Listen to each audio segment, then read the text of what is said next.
Cheers to the freaking weekend. Drink to that. Yeah, yeah. Ooh, let the jammers on sink in. Drink to that. Yeah, yeah. Welcome back, everybody, to the Generation Varied podcast. The sun is shining. It's 63 degrees out today. The springtime has sprung. But this is the podcast where we discuss pop culture, sports, business, politics, health, everything in between. I'm your host, Caleb Norris, and I'm joined here by my two co-hosts, Ben Okenge and Jack Widener, with our wonderful producer in the background, Sophie St. Furman. Gentlemen, how are we doing this week? I'm doing good, man. I feel like your song choice today was appropriate. First of all, what a slept-on song. That was a banger. Dude, People sleep on that, Rihanna. That song is such a we taking shots in here. You want one? Yeah, yeah, yeah, yeah, yeah, yeah. That song it doesn't miss. It doesn't miss. I hear that song, I know exactly where I'm at. I'm either at a pool, a beach somewhere, glass in my hand. Yeah, I feel that. And listeners, just so you know, it is a Monday night here in Columbus, Ohio, and I still feel like that song makes it feel like the weekend. So, doing good. Jack, how are you doing? Yeah, great. I got up early this morning. I was at a bachelor weekend this past week, and so drove 9-10 hours back home. Happy to get on here and just shoot the just chat. And I know last week we missed just a little bit, but no, I'm feeling tired, but in a good way. I also have tomorrow off, so it's like a good feeling. Like my weekend is still kind of rolling. For sure. Jack, tell them about for our listeners, we're doing a sweepstakes here. Sweepstakes, yes. Last Friday, we announced on our Instagram page that we launched our sweepstakes for a chance for you to win $100 Visa gift card, $100 Visa gift card, and an option to select next topic for Caleb, Ben, and I to discuss on this podcast. So anything, literally anything. Or you have the option to join as a guest. That might be a little bit pressure, but know that we would love to have you on here. But here's how to enter, because I think this is going to be important. This is really simple. It's just 3 easy steps. First one is you just got to follow Generation Varied on Instagram. That is our page at Generation Varied. The second is liking the official contest post. So go to after following us, scroll down to the latest post, actually the second latest post, and then in the comment section tag 3 friends that to complete the final step of entering the sweepstakes, and the winner will be announced this Friday. And the sweepstakes ends at 11:59 p.m. Eastern Standard Time, and then we will work together to pick our winner. But what's neat about the sweepstakes is that you can make a new entry every day. So if you've been commenting on, I see some folks are already making multiple submissions. They commented on Friday, on Saturday, and Sunday. Grinders. And they're grinders. They really want to be on here, I see. And so yeah, you can do that every day. Just continue to tag 3 additional new folks on the comment section for a new entry. So again, that is a sweepstakes to win $100 Visa gift card and option to select our next topic or join as a guest. Dope. Thanks for telling them about that, Jack. Caleb, how you doing? How's your week? Listen, I'm doing well. I have had some great news here in the last couple of days. Nothing I'm ready to share publicly. All right. I'm really happy just in general. My boyfriend is visiting for a week, so I just made steak dinners and we celebrated a little milestone. So really just like happy. I feel like right now the sun went down yesterday at 7:45. What? So, daylight savings effect, man. It's crazy. Suddenly everyone is alive again. Truly. Guys, I was thinking about about you guys and the podcast in general earlier this week because I had two separate realizations that kind of tied in one similar topic. So I'm going to try to break this down real quick for you. But lately, one of the things I've been doing musically is trying to expand my horizons and just enjoy some different music that I normally wouldn't. And so, one of those areas has been country music, which I traditionally have not been a hater of, but maybe been a hater of. It's okay. And It's okay. but so I got a few different artist recommendations from some country fans, and I told them like, I need to start easy, like maybe with some like something that's more folky. And so I was recommended Zach Bryan, and yo, I don't know if you guys have listened to Zach Bryan, but that dude can make some hits. Yeah. He's Yeah, got no. like a solid 5 or 6 songs that are in my regular rotation now.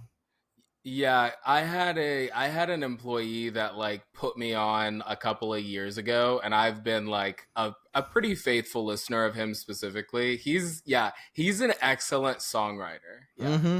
I need to listen to Zach because I actually have not heard a song. Oh yeah, I'll send you after we finish. That's funny you said because I just recently started listening to country music and I started listening to Chris Stapleton. That's the other one on my there we go. recommended list. Bingo. That I haven't made it into the Chris Stapleton yet, but I hear he's next. Oh, so I mean, vocally speaking, I put Chris Stapleton, like, now they have completely different timbres, completely different genres, completely different styles. But if we're talking about vocals, I put Chris Stapleton up there with like Freddie Mercury. Like, the vocals are just there.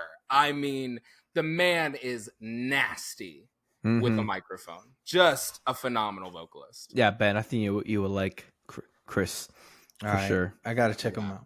Anyway, regardless, back to Zach Bryan. So I'd been going around like telling people how, I'm becoming a Zach Bryan fan and all this stuff. And I'm, gassing him up because this is new to me and I'm enjoying this, right? And then I had someone tell me, oh, well, Zach Bryan, he cheated on his wife when she was deployed overseas. And then they got divorced, and they just told me this whole story of this horrible cascade of events, and apparently how, I guess he's controversial or problematic. Is that accurate? Do you know about this?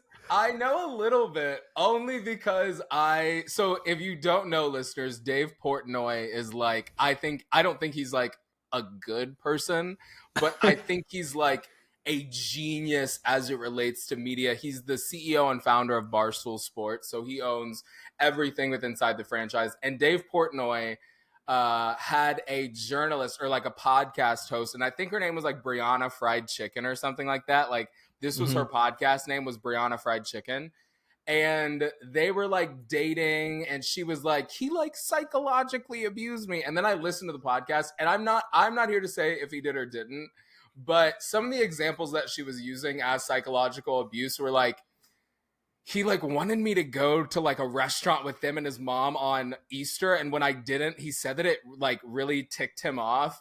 And that was like, as I was listening to it, I remember thinking like, and is the psychological abuse in the room with us? And not to invalidate any victims out there. That's not, I didn't double click into it enough. All I know is that there were, Dave Portnoy like jumped on, they made this whole diss track about him, but it all died off relatively quickly, which is why I don't think that there was any major like, that wasn't like a big thing like that. I don't think it was anything. Okay, but did he cheat on his wife when she was deployed overseas? Okay, because that's the only story I heard, and I was like, that's crazy. And, that is crazy. Anyway, wow. So I heard that, and that was a little bit deflating because I kind of like this guy now. Then, a life-altering experience. I do not even remember which song specifically it was. But as I just had my playlist going here in the kitchen doing the dishes, a Kanye West song came on. And for the very first time in my life, the thought crossed my mind of like, should I listen to this? Like, do I need to skip this song now? Because before, like, now let's not act like Kanye hasn't been problematic for years. We know this. Years. We know this. Decades.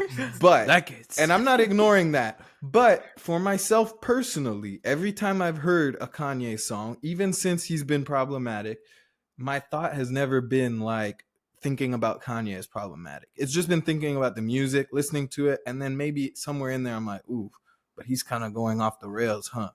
But now that was the first time, and maybe it's just because of how much worse some of these things have gotten, but like that was the first time that crossed my mind. And I guess those two experiences with Zach Bryan and Kanye, people that you could qualify as problematic somewhere along the spectrum of what problematic could be.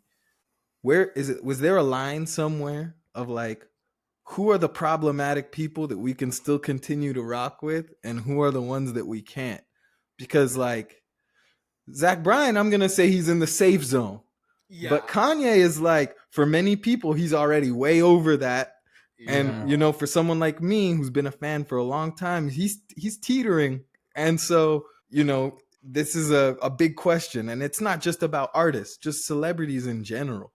In general, I try to abide by you have to separate the art from the artist. Mm-hmm. In general, I try to do that. Unless the artists, because for isolated incidents, unless you find a repeated pattern of somebody showing a discontent for humanity or something that is just absolutely flagrant, that's where I draw the line. So, like, for example, I do not listen to anything R. Kelly. Nothing R. Kelly. Is the remix to that comes on, I'm changing it. As much as I want to do this, as much as I want, because I don't care what anybody says, R. Kelly has some amazing music in his overall like catalog, right? But we just can't be on it though. I can't listen to it. I can't support it. Like that's a hard line for me. Kanye recently became that way with me, like sort of post pandemic, where it's like I feel like I can't. And dude, I think Kanye is the most important person to music in the 21st century for what he did to shift fundamentally all genres. Okay? With his unique sound. I think he's at a minimum top 5 most important people in music in the 21st century. And so it is super hard, especially because I even liked that one that he put out, that album that he put out that with YG like a year ago. I fell in love with you. Guys like us just don't fall out of the fucking sky, you know. I loved that song. And I came to a conclusion like I can't support this. That's just me. Yeah, I think Kanye is the common denominator for many music listeners right now, but even fashion as well. Because Kanye is someone who taps into so many industries, and everyone's faced with that question: do I still support, or do I separate between what he's creating and who he is as a person? I definitely am asking a lot of that question as well, Ben. But I feel like when it comes to like my line is, I think it's pretty clear, especially when it comes. I feel like athletes, a lot of times male athletes or male coaches, when it comes to like when they're hurting their loved ones physically, or abuse, like actual a crime. Yeah. It's like, all right, we're done. All right, like a lot of times, it's there's a lot of incidents that happen, and I'm just like, all right, I can't support this person. And I think some of the heat, Kyrie for sure is one of the example of, he's very vocal. Yeah. He's problematic. Anti-facts. I didn't know Kyrie was allowed back into the NBA. Yeah. When y'all said Kyrie was at the Mavs, I mean, hey, he's still hooping after all that. He just tore his ACL, and I'm not a conspiracy theorist, but it could be in the script. I feel bad that Kyrie's hurt, and he's gonna be away for a long time. And it's it's one of those situations like is Kyrie even gonna be able to come back? Like, is a team gonna want a 38-year-old Kyrie when he's back from an ACL injury? and he's been problematic for already, like, 5 years ish. Like, his personality is already in question. So I think that's a good Yeah. example, Jack. Yeah, I think the biggest thing is obviously everyone's case by case, but you gotta go about, based off your worldview, and that looks different to everybody, because some people are able to separate what the artist creates and the artist themselves, and some people aren't, and that's just I feel like that's a big thing in the church, separating what the pastor has done, and then what they're preaching. Like Rami Zacharias, a huge impact. Like, Yeah, he like, knows how to preach and do commentary on the scriptures, but then, turns out he has all these spas in Southeast Asia's, for sex trafficking. And okay, what do you do then? Yeah. He has built decades worth of, for the Do, church move. So that's another, yeah. It's like, does that work? Is that so good? And that's, yeah, it's a good topic, good dude, conversation for sure.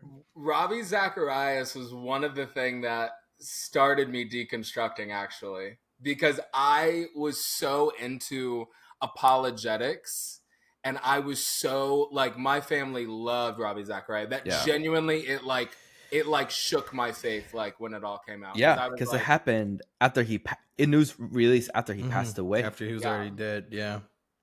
So what do you do with his life work? I don't know. Yeah, it's That's kind crazy of who I to think about. like die a saint, basically, yeah, and Mm-hmm. then, oh, yeah. But anyway, that's some of the thinking that I've kind of had going on lately. I think if I did have to draw a hard line, I would say, like Jack kind of was like leaning towards or alluding to, I'd say, like, is a crime committed?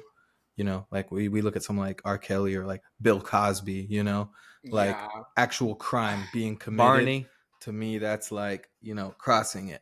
But then it's like, as I think about it more though, like, that thought about Kanye came into my head for a reason. That wasn't by accident, yeah. and he hasn't committed a crime yet, at least. But still, the arrow may be somewhere a little bit further on that side. So that's just what I've been thinking lately. Yeah, yeah. It's a lot to think about, and I hope, if you're a big Kanye fan, it's like, yeah, your last straw.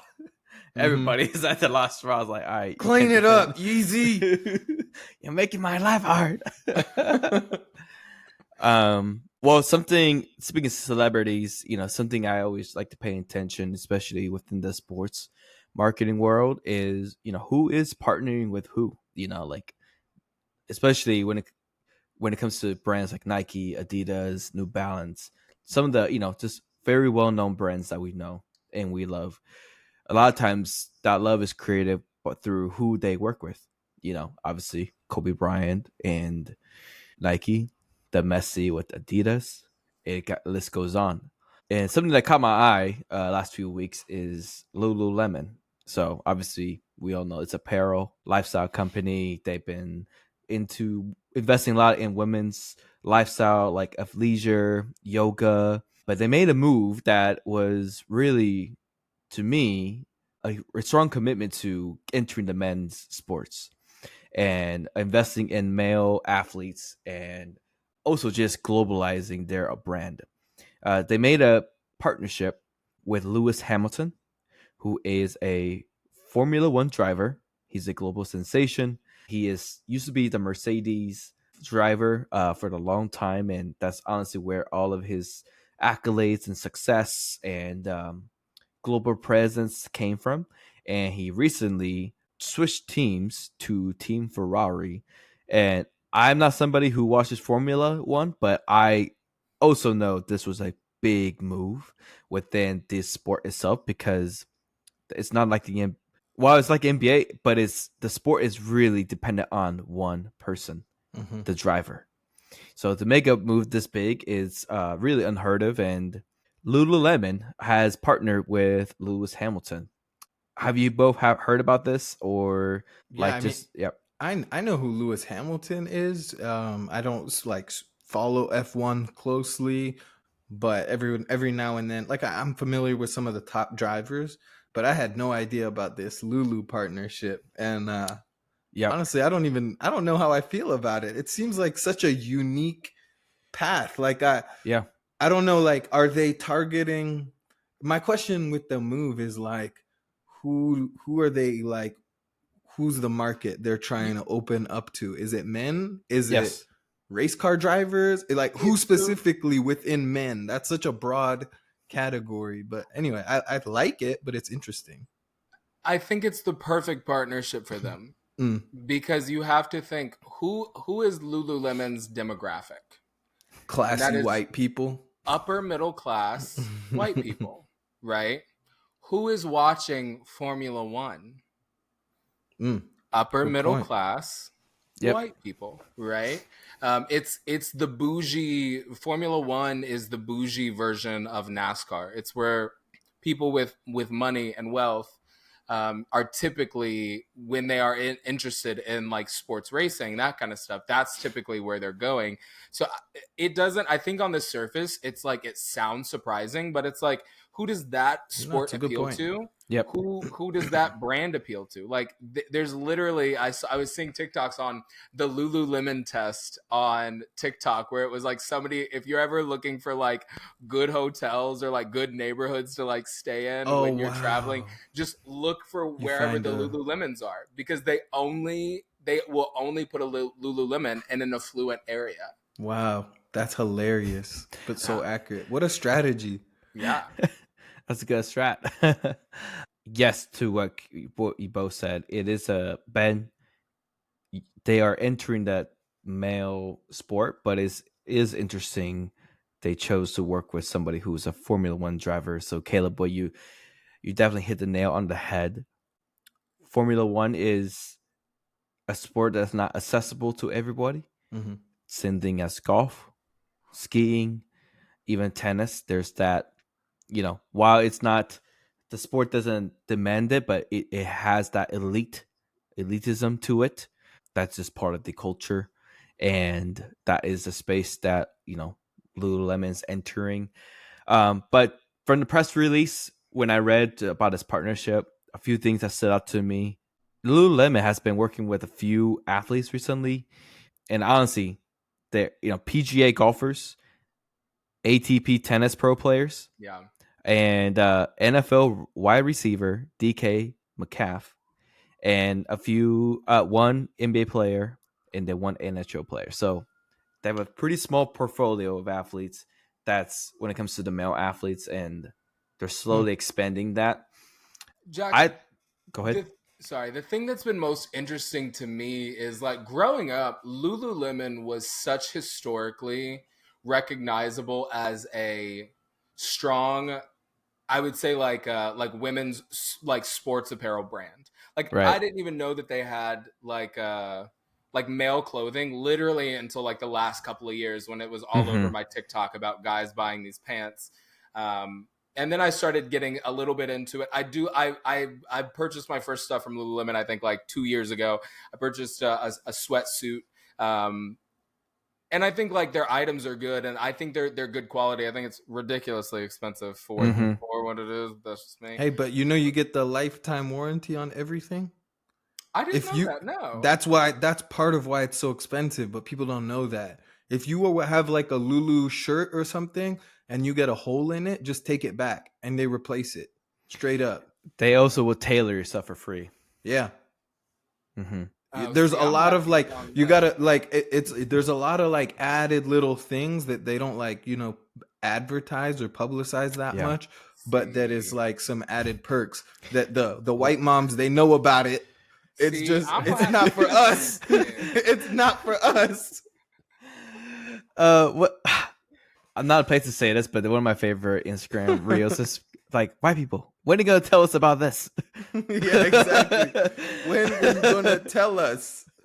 I think this is a great partnership. Caleb, to your point, is like I'm just picturing who goes shopping, Mhm. and obviously, let's just, and for this example, for sake of example, a mom, and who's paying for it and who's winning. Oh, there's the men's section. Let me check it out. Let's expand that. Let's expand that. Now you're getting to touching the other half. So yeah, I think, when it comes to working with someone like Lewis Hamilton, he's a pretty big profile. And what I really like about his partnership is Lululemon is going to tap into him for some of the creative fashion, like kind of like what we talked about a while ago, SGA helping Converse with a lot of the designs. So they're doing this with Lewis as well. And another big thing is Lewis has I think he has a nonprofit charitable organization, and Lulu's just want to pour into that as well. But anyways, I think one thing I want to put you guys on a spot here is, Jack, hold on. Let me just ask you, like, do you think that with this move and this partnership, do you think it's going to be hard for them to maintain like brand integrity? Like, this is what I think about with all these different types of partnerships. Like, Lulu has a very strong brand, and so it's like, these men's clothing that they're already dipping into that are, like golf and that kind of clothing. It's not really like going against their brand in any way. Like, how do you think they can continue to expand without just compromising who they are? I think they are. And do you think this does that? I think this actually is moving them to their brand vision even more, because Lululemon is known as the best, like, pants, yoga pants, best quality. Okay, now what do? You work with the best driver in the top sport. And with Netflix Formula One series, that's, Netflix is tapping into that. A lot of Americans, it's growing more popular. They just launched a new, racetrack in Las Vegas. It's a growing sport in the US, and it's a sport that goes over to different countries. So to me, like, this is a good move because you have the best driver to reinforce that, like, hey, I'm the best and I'm wearing Lululemon to train and whatnot. Because these Formula driver their training program is insane, because they really are testing the limit of like the pressure of driving, the intensity, and it's an extreme sport. So to me, having someone like Lewis, who is very consistent when it comes to his accolades, to me, like, he's like a Devin Booker in a way. Like, he's just very stoic, but also has that like swag to him. And I think this will really help with that for Lululemon. So I think it's a good partnership. I think it's a good move. Check out the Instagram video where they launched like a short film, and they, in a way, didn't hint at Ferrari because they didn't have that partnership, but you now have that luxury tie because Lewis Hamilton is driving the race car for Ferrari. Yeah, no, so that's a luxury tie that Lululemon is creating. Still with the luxury brands, but you still have that streetwear. So they're finding somebody who can fit in that role. Yeah. And Lewis Hamilton is a perfect person for that. For sure. And I think from a business perspective, just to touch on something that you said earlier, Ben, I think Lululemon's position in the market has shifted, right? When Lululemon first came to the market, when you think of Lululemon, you thought of women's yoga pants, right? But as the company has grown and as they've gone up market, as their sales have grown, they began that expansion. But Jack, I didn't even think about the correlation you just made with Lewis Hamilton also having a part, like driving Ferrari now, and like just not by association, Lululemon has now sort of established themselves as this elite brand because of that association by partnering with that driver. I think you're absolutely right. It's a perfect partnership. Yeah.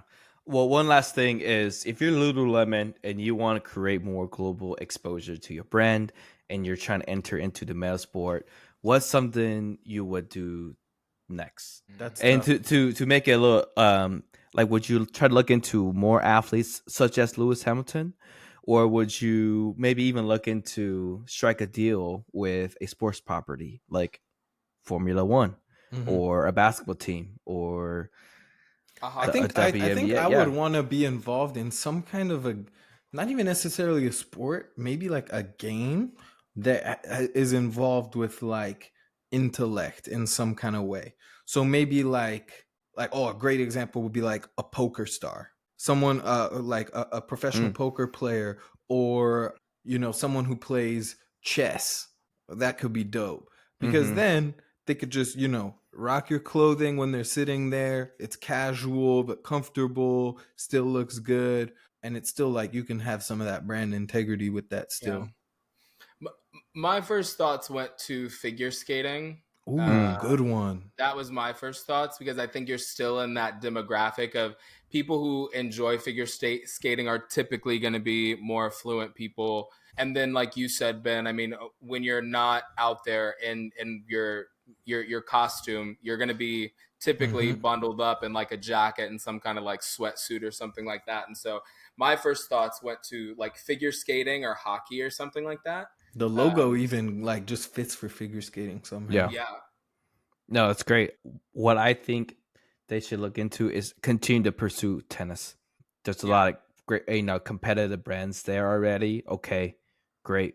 Find ways to enter that space because especially tennis is the sport that plays all over the world. When it comes to the opens, like the U.S., French, Australian Open, I'm not saying they can enter that because I feel like there's a lot of partners there already, but try to find an authentic way to enter that space, whether that's to athletes or just different type of sponsorship. So I think that's something I would do if I was Lululemon.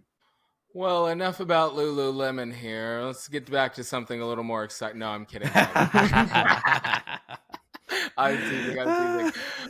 So guys, you guys know this. It's no secret to our listeners. I'm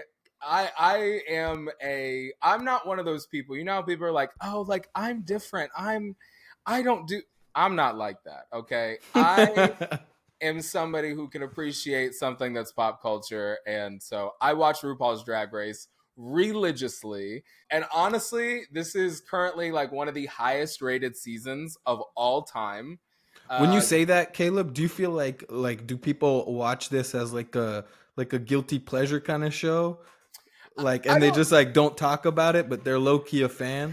I think there's a perception that Drag Race is just kind of like either corny, or people are like, well, it's rigged because my person never wins. And I think if you're looking for it to be like a genuine competition show, they would use a numbering system and they would use a rubric, but it's not.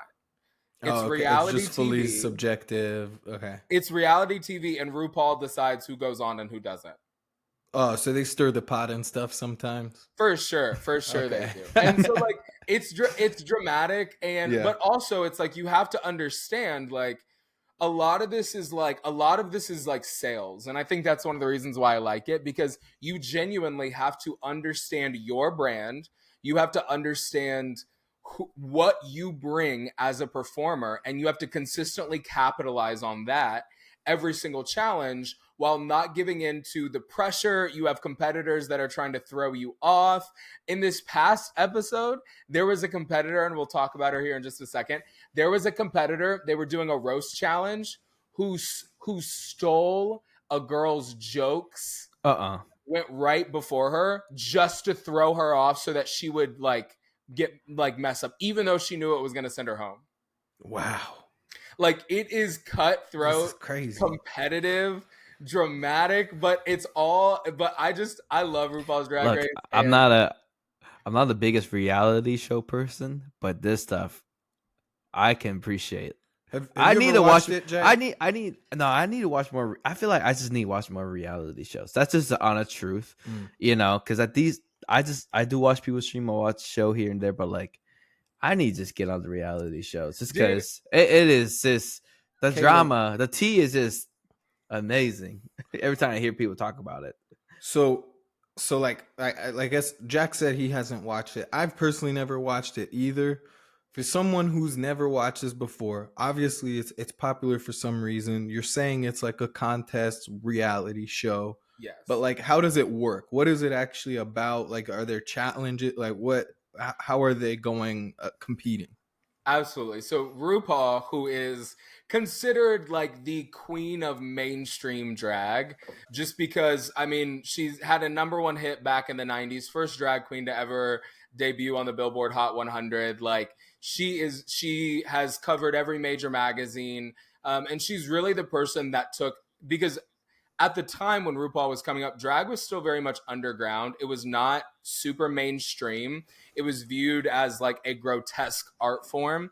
And really, at the end of the day, and this is like when people are like super nervous about drag, it's like it's literally just about people making jokes and being goofy and silly. Like that's like, don't make it something that it's not, because it's my general opinion is that the world over sexualizes all queer people, like fundamentally. So people look at this and think like, oh my gosh, like they're all being sexualized, and it's like, I promise you, they're like making the dumbest jokes. Like they're like putting whoopee cushions out for people to sit on and laughing about it when they sit on the whoopee cushion. Like this is the average. I mean, it is truly just like comedy. That's what it comes down to. It's about having a good time. And anyways, all of that to say, if you're just getting into RuPaul's Drag Race, so these queens have to audition. They have to send in an audition tape, and each year it has different requirements. And literally thousands of drag queens will do this every single year. And they select typically about 14. There are 16 episodes. And they basically have, it's a competition. So the first 2 episodes are always a talent show. You get to come and show, hey, what is it that you do the best? And then there's always like a game show kind of component to it, right? So there was if you get eliminated this year, you get to pull a lever. And if you pull the right one, the dunk tank falls and one of the judges falls into like cold water, and you get to stay for like a week, right? So they always do like little game show things there. But RuPaul is the most Emmy winning like television show producer and host like of all time. Yeah, I remember you saying that last season when we talked about this, and I found that very surprising. Like, it's from this show. Like she's won, they have won Emmys on the production. They have won Emmys on the cinematography. They have won Best Game Show Emmy for like up until last year. Traders took it last year, but they won that award for like 6 years in a row. Dang. RuPaul they have won Emmys for makeup, for hair, like every single thing possible. They've won Emmys for it. And so I just think it's such a cool art form. So I'll take you guys through this season of Queens really quickly, name them, talk about what the different types are here. So for our listeners that are just listening over the air, get on YouTube, give this a watch, because we've got some images here. But starting with this one up at the top. So this is Susie Toot, as she's known in my house, Susanna Tutelage, but we call her Susie Toot. And her whole style and POV of drag is like old Hollywood. Think like 1920s, 1930s, like Flapper, okay? She's inspired by old Hollywood. I think one of the things the creativity, and I know we talked about this last time, is like they make their own, they come up with this. It really is a testament of creativity, and it's so cool to see them tap into 1920s and how to reinvent that. Yeah, dude, it is truly one of the highest, if you think about it, drag is truly one of the highest modern forms of physical art possible, because you have to think, you have to paint. There is a painting aspect of it.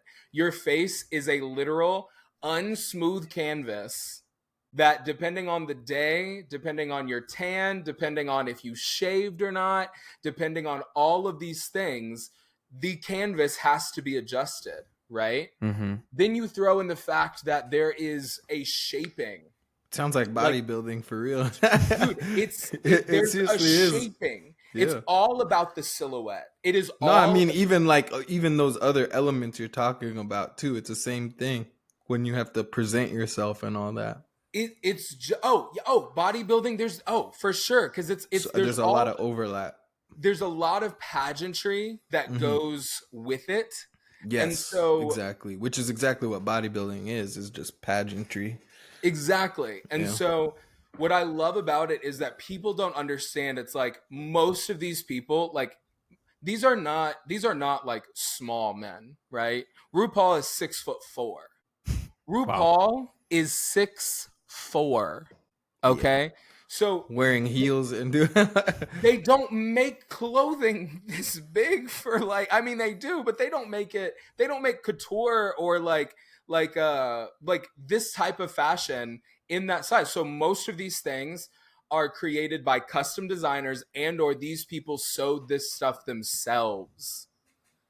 And so when you double click into the fact that these are literal typically designers who have just sculptors, because they're all padded up to create the female illusion. They are sculpting their body with padding, tights, corsets, all of these things. And then you throw on the makeup aspect of it. And then you throw on the fact that these people will roll around and can do a backflip and all of this in heels, because flats are not allowed on the show. You have to wear heels. Oh, for real? Yes. If they see a flat, are you kidding? Oh, they're gonna roast you. On the main stage of RuPaul Drag Race, you bring a flat. How dare you? I'm dead.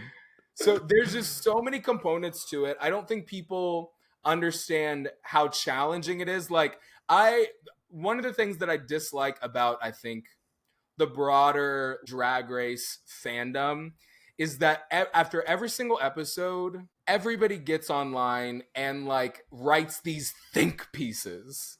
Dude, think pieces. Oh, they're in it that much? Dude, minutes long TikToks. Oh my. Minutes long TikToks. Breaking down the episode. And that's the part of the fandom that I'm just like, shut up. No, you think they're doing too much? Dude, the fans of this show do way too much. It's like, you don't know what you're talking. Like, it's the reason why the only thing that I will post is I will promote the show and I'll say who I want to win at the end. I don't get online, and because it's like, at the end of the day, you are critiquing some of the highest form of art of modern day artists from your couch. Like, you know these people. It's just like, so. It's ahead, like I was gonna say that's a very common thing today in terms of fandom, where the story is still being written, whether that's for a show, a reality TV show, or even a book or manga. Like the theories or analyzing to a point where I feel bad for those who are writing, who are running the show. Like, how are we gonna how are we gonna master?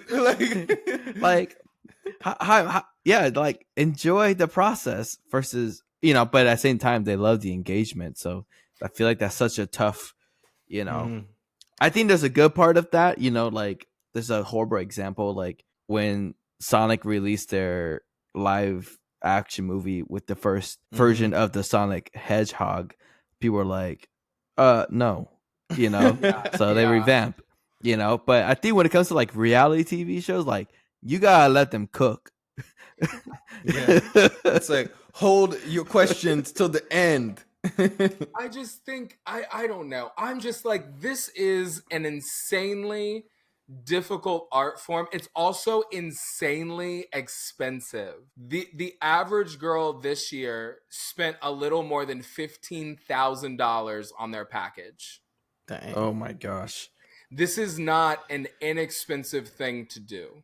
And so I am not somebody that is ever going to offer online critique of somebody else's art when it's like, first of all, I know I could not paint my face like that. I could not. Are you kidding? I can barely put my shirt stays on when I have to wear a freaking suit. You think I'm getting so I don't know. All of that. Let's get into some of these girls because the fandom does work my nerves. But okay, so starting up top here, we've got Susie Toot. Mm-hmm. This is Crystal Envy, and this dress is made of like plastic, like almost like cellophane, like flex, which is just insane artistry that you turned cellophane into something like this, like just crazy. This is Miss Corey King. She is currently the #1 person on Cameo under entertainment because she's just really funny and she had a really good run on Drag Race. And this is also a thing that I love about the show, is that it takes local queens who have worked their whole lives and it gives them a platform to literally change their lives. Like some of these queens that have been on this, exactly. Some of these queens that have been on this are millionaires now, multi-millionaires, have huge companies because they just had a platform to showcase themselves and their comedy and their art. This is Joella, and I'm actually going to wait a second. I have a picture of Joella. This is Joella, and I have to show you guys Joella because I would not have believed it had I not seen it first. So this is Joella. And Joella won this. This is her costume for the quilted. The challenge and the runway was quilted for your life.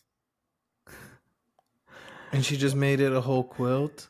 And she brought out a literal quilt with a hole cut out of the center. Dang. Now, she did go home this episode. Okay, that's fair. But it's just like... That's funny. That's a risk, though. But like, if you catch the right person with that, that's pretty funny. That's what I'm saying. It's like, even though she went home early, she's still an icon and she's cemented herself in this fandom forever. That's funny. Kids would call that aura farming. Aura farming, yeah. I'm dead. It's crazy. Okay, so that's Joella. This is Lexi Love. Now, Lexi Love is the main drag queen out of a bar called Play in Louisville. She's like the top drag queen there. So I actually hope I get to see her here in the next year. This is Jules Sparkles. Now, Jules Sparkles is the daughter of the famous drag queen Chantel Sparkles, who's like the queen of wigs. So she's got some lore there. This is Acacia Forgot. Crazy. Those are the ones I like. I like the names. I like the ones when they got a name that's a pun. You're gonna like this. Maybe I'm lame. You're gonna like this next person even better. This is Anya Nerve. Yo, her name. That's my favorite one. Just off of that, Anya Nerve. How do you spell that? Onya. I think it's like Nerve. Anya Nerve. Okay. This is Hormona Lisa. This one, I don't even think I can say her full name here, but it's Lydia Butthole Collins. That is her full name. How do they be coming up with these names? Nobody called you that. You know what I mean? You definitely put some thought into that. This isn't just like a nickname that rolled off the tongue. Yeah, this is Sam Starr, daughter of the famous Trinity the Tuck. This is Lucky Star. She was first out, so I don't know that much about her. And then this is Arietti. This is the queen that just stole another queen's jokes on the last episode and went home for it. And wow. 30. I'll say this: Arietti is probably one of the greatest designers and like makeup artists in like seasons. So it was really sad to see her like to go home, but honestly, she couldn't cut it. So what can you do? Kid, yeah, thanks for introducing all the queens. What's like the season highlight for you so far?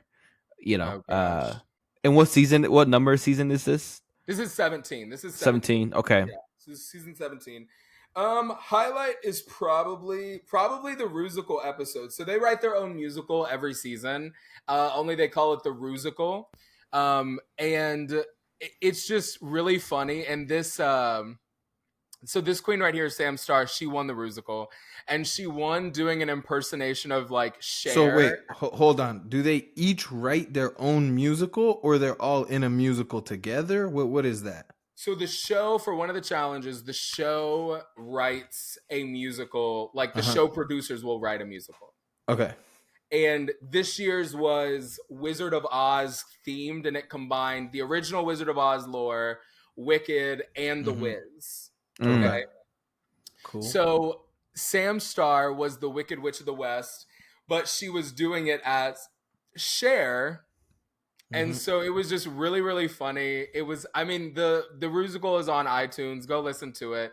It's just really funny. It's very campy and it's just a good time. And so I really enjoyed that episode a lot. And then I would probably say the second one has to be Anya Nerve. So she's my front runner right now. She's who That's what I was win. gonna ask. Yeah, who do you want to win to take the chip this season? So Anya Nerve. What do they win again? $200,000. Okay. And then obviously notoriety too. That's probably a lot more valuable. Yeah, because they'll like basically pay for a tour for you, and then it's like everybody wants you to come and perform like at their venue. So like it's a huge deal. So Anya has won 2 challenges so far, and she did this Eddie Murphy impersonation for one of the challenges where you have to like impersonate a celebrity.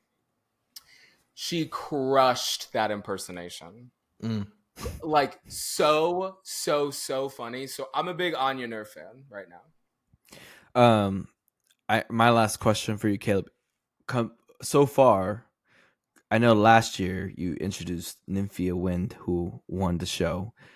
Does anybody come close to what Nymphia Wind brought, like from season 17?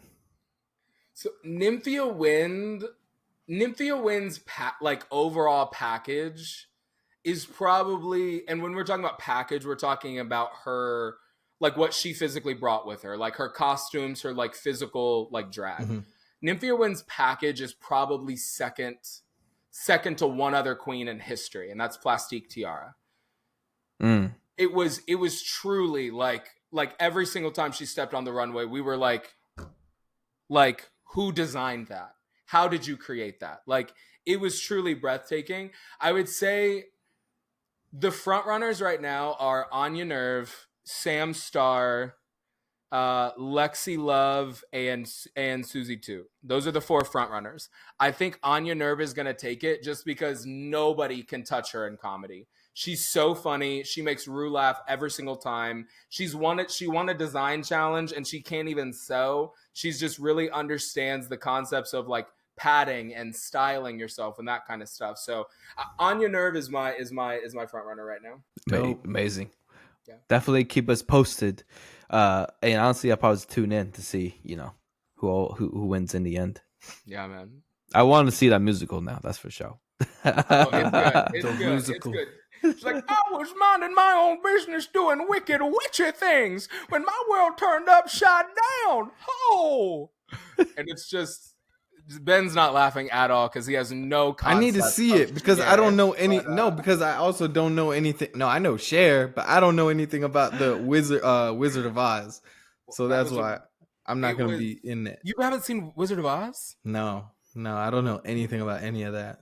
Oh, Ben, we have to. Ben, it would be fun to do an episode where we did like a live reaction to you watching it, and then we spliced it up at the end, like all of the highlights. Hey, man! This man is musical. We know this. Yeah, we know this. Oh, right. Hey, I might thug it out for you guys though, but it's a classic. It is classic cinema. You have to. Well, one of the other things that we have talked a lot about lately, the 3 of us, just in our time like off camera, we talk about food a lot. I think all 3 of us, I don't know if either of you would consider yourselves like foodies. I personally, I wouldn't say I'm that far, but like I definitely can appreciate some good food. Caleb, sounds like you would. I would never use the hashtag foodie. Oh, that's too far. I think that's a little cringe to me because it's like it gives me stomp clap millennial music, but yeah, no, that's fair. But yeah, I definitely am. I wouldn't say I'm a foodie, but I feel like around the people who hang out, I'm more considered. Oh, Jack knows. Jack's the foodie. Jack's a foodie. Yeah. I wouldn't say I am, but I feel like. But I would say you're a foodie. Yeah, right. I would too. Jack has put me on to so much good stuff. Yeah. We had Jamaican jerk chicken this past weekend, and but man, it was. Delicious. I was like, "We're eating that," but somebody else make it. But I never had that. but I want to try it. So I think that's like the foodie in me. Like, I know someone's gonna cook something good. I'm gonna put them to work. All right. So that being said, we've been having a lot of debates about kind of like some of the top ethnic cuisines, foods from different nations. And that led me to kind of thinking about I want to hear from each of you, just rapid fire, what your number one choice is for each of the following categories. Some of them are conventional, some of them I just made up. But as we've been talking about these so much, I need to get the official stance from each of you. So, first category, I'm calling it the late night go-to.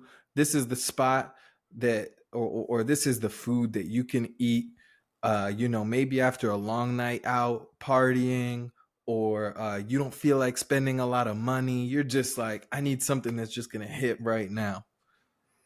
So, the late night go-to. For me, it's Mexican food, and I never had good Mexican food until I came to US. Because growing up overseas in Taiwan, it was really hard to find Mexican food. And food truck, hot spice, whew, quesadilla, game over. That's definitely my go-to for late night. I wrote something down here, but as I'm thinking about it, if we've got to go to for late night, I think it depends on where I'm at. Okay, if I'm on the West Coast, I'm getting a like California burrito through and through. If I'm in New York, I'm going to the deli and I'm getting chicken over rice, white sauce, hot sauce. If I'm anywhere else in the Midwest, though, y'all know I got to order some Chinese or some kind. Yes, there will I be knew that. chopsticks cracked, shaved, and we're eating a combination lo mein somewhere. Fire. I go to. Mine. Well, Mexican is definitely up there too. I gotta stick to USA, man. Call it, for me, this is international cuisine, guys. Keep in mind, you know. But like honestly, it's just the biggest cop out of a country that I could choose for this category, because like, what's USA? That could be pizza, that could be burgers, that could be any number of things, you know. So I'm just gonna stick with USA for that reason. These are all great, good late night snack Definitely choices. All good ones so far. Let's keep it that way. All right, now we got most underrated, and so it's kind of self-explanatory, but this is the one that you feel like does not get the love it deserves. I'm gonna say Cajun food. So I lived in Louisiana for 4 months years ago. It's been like 5 or 6 years ago. But I was working at a church when I was, and people brought us food all the time. And let me tell you something. To this day, I genuinely try to go to Louisiana at least once a year to have Louisiana duck gumbo with a hard-boiled egg and seasoned crackers. Cajun food is so underrated, and I love it. That's a good one. My most underrated cuisine is Vietnamese.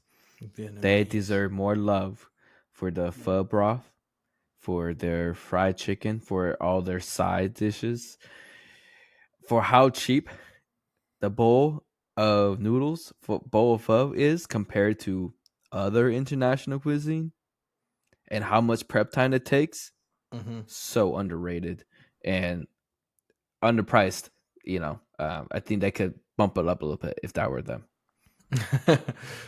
Good choice. Mine is going to be Ethiopian food. Now, I will say I haven't had any Ethiopian food here in America, so maybe my recommendation might not be valid to most of our listeners, because it just depends where you're going to get it. I actually never had an Ethiopian food before, so I heard great things about it, though. Yeah, maybe. Actually, I think I have had it in Atlanta one time, but that's it. Aside from that, I've only ever had it in Africa or in Canada, but the spice profiles are just unmatched. I could go on about this, but it's one of those foods you just got to look it up. You got to try it, and it's that simple. Next category, most overrated.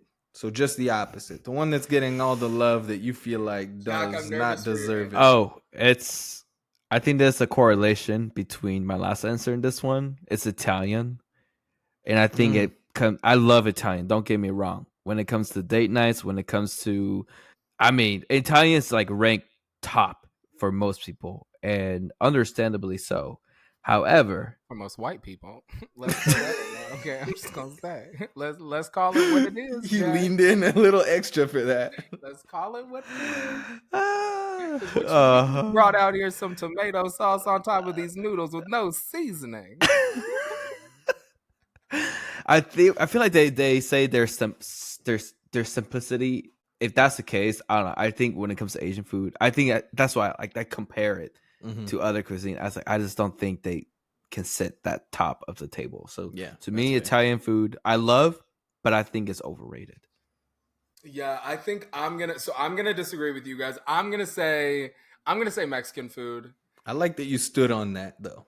But it's only because I feel like it's so. Now here's the thing: if you're at a really good Mexican restaurant that is like authentic Mexican, like you can find some good stuff. But I do feel like it's a little overrated for me. That's just a me thing.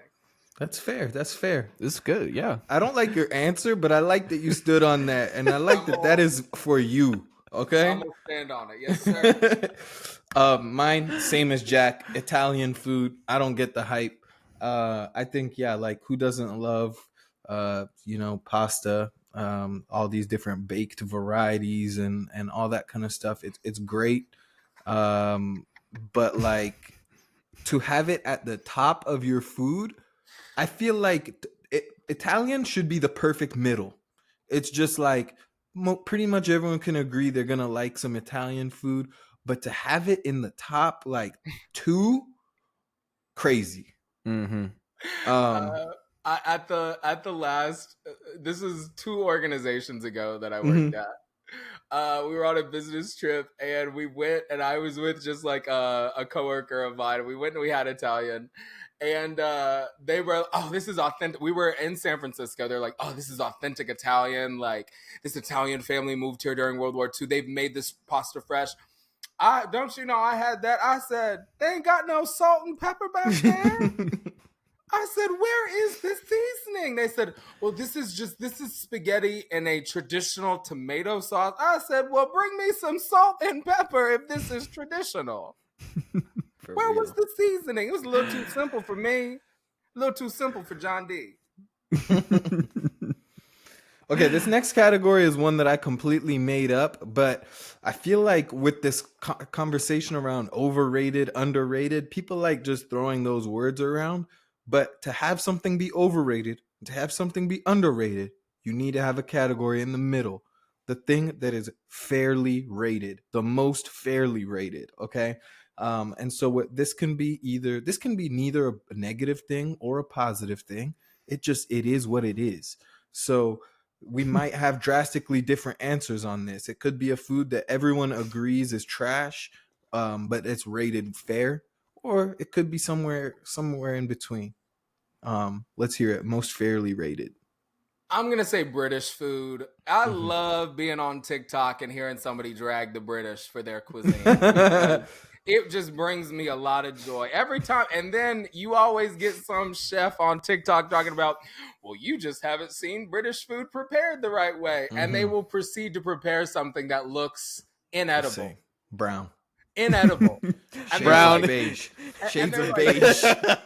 And they're like, doesn't this look delicious? I have never said yes. That is a great answer. Great answer. My answer will be Japanese cuisine. Oh, it is Jack. Why are we so similar, bro? It is. Look, when it comes to ramen, sushi, takoyaki, I mean the desserts. It is just, perfection. It is. I feel like, well, for those of you who don't like seafood, like I challenge them to eat seafood at the port by the island, or like in Tokyo. Like, it's just, seafood is the best, and they do it right. And so that is my most fairly rated cuisine, Japanese. Yeah, my most fairly rated cuisine is also Japanese, but I'm going to be narrower, more specific. I'm just going sushi because I think, like Jack, I think it's really good. And I think pretty much everyone who has eaten sushi can say it's really good. And, some people will put it at the very top. I don't know if I would put it that far, but you're hard pressed to find someone who's like, sushi's trash. You can find some people that maybe are like in the middle.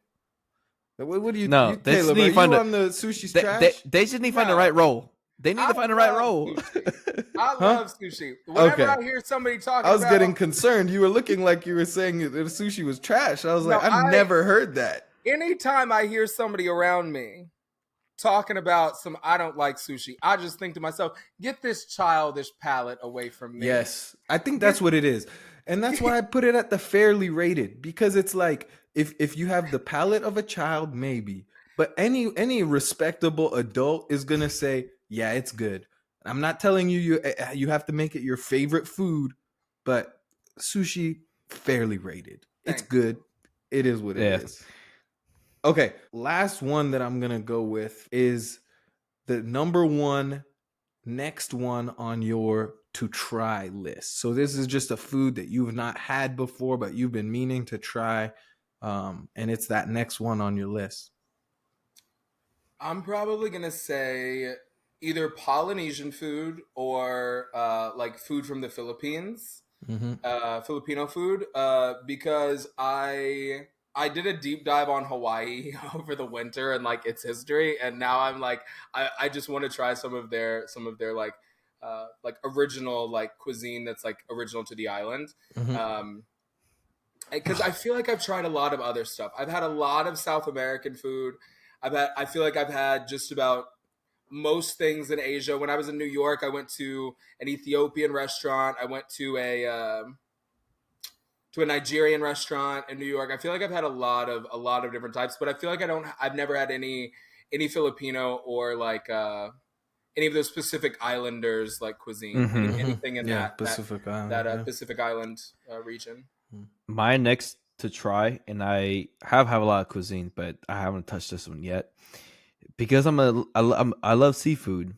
I still have not had Portugal cuisine, Mm, and they do seafood differently. And facts. all the videos I've seen, even just like, yeah, it's just different, and I don't even know how to describe it on here because I don't know what goes in there, and I never attempted to make the seafood the way they they prepped it. So Portugal cuisine is my next to try list. Sick. Mine is one again, I don't even know what it is, but I've had like 4 people in the past couple of months tell me I got to try Peruvian food. So, I haven't even yet had a chance to Google what is Peruvian food, but I keep having people tell me like Peruvian food is so good, you got to try it. And, I can rock with all the South American food that I've had before, so I'm sure it's delicious. So listeners, if you know of a good Peruvian spot or even just some good Peruvian food that I should look up, let me know because I need it. Bro, if you're ever in Savannah, Georgia, I've got you covered. Now you're gonna have to drive an hour to the middle of nowhere, but I did it one time with my. No, we'll find a DC, yo. Listen, Peruvian food is where it's at. We threw It's down good. on that one meal. Yeah, yeah. Ben, I love this list. It's not your typical top, like it's not hey, what's your favorite cuisine? And I think there's just categories should be the way people look at their food, because there's some time, Yeah, late let's night. start a Yeah. petition to start the conversation around things being fairly rated, huh? Yes, Like that's a good one. I'm tired of hearing people talk about this is overrated, this underrated. Some things are just fairly rated. Correct. Okay? Mm-hmm. And we got to accept that as a culture. Uh, but anyway, as always, thank you guys for joining us today. We hope this episode brightened your day, and we really appreciate this community that we get to build with you. Do not forget to enter the sweepstakes. So easy to do it, and it's a great way to support us and for us to also continue to connect with you. If you have any ideas that you'd like to share on this podcast, don't hesitate to DM us, or once again, you could win that sweepstakes and be featured yourself. If you feel like my lists of food sucked, then keep that to yourself. But we love hearing your guys' feedback. So don't forget to rate us 5 stars on all listening platforms if you enjoyed, and share the episode with a friend. We could not do this without you, and we look forward to being back with you again next week.